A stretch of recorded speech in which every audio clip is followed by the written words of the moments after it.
So with these Punnett square story problems, first part's going to be set up for you, and then some of these you might not use all the Punnett squares. So let's go ahead and get started with our first setup. So question 1, our first setup. So we're going to use it for question 1 and 2.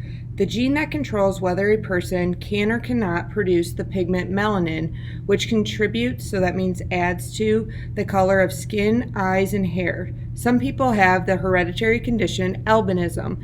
They are not able to produce melanin and have little or no pigment in their skin or hair. One allele of this gene codes for melanin production in normally pigmented skin and hair. It is symbolized by a capital A. Another allele of this gene codes for albinism. It is symbolized by a lowercase a.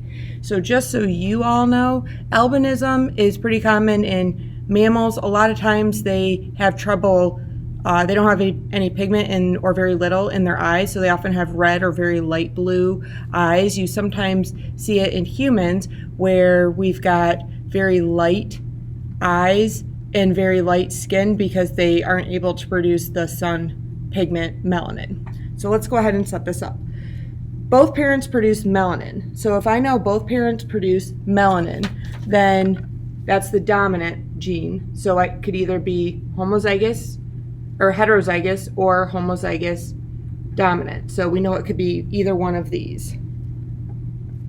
However, they have a child with albinism. Well, we know albinism is recessive, so the only way you can produce an albinism is lowercase a. And so it's asking how is this possible, and we've got to make sure we restate it.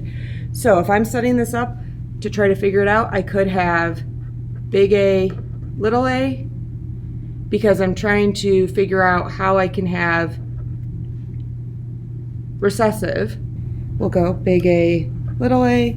So then I could have 2 heterozygous, or I could have a homozygous or heterozygous and then a homozygous dominant. But again, I'm trying to find that letter A.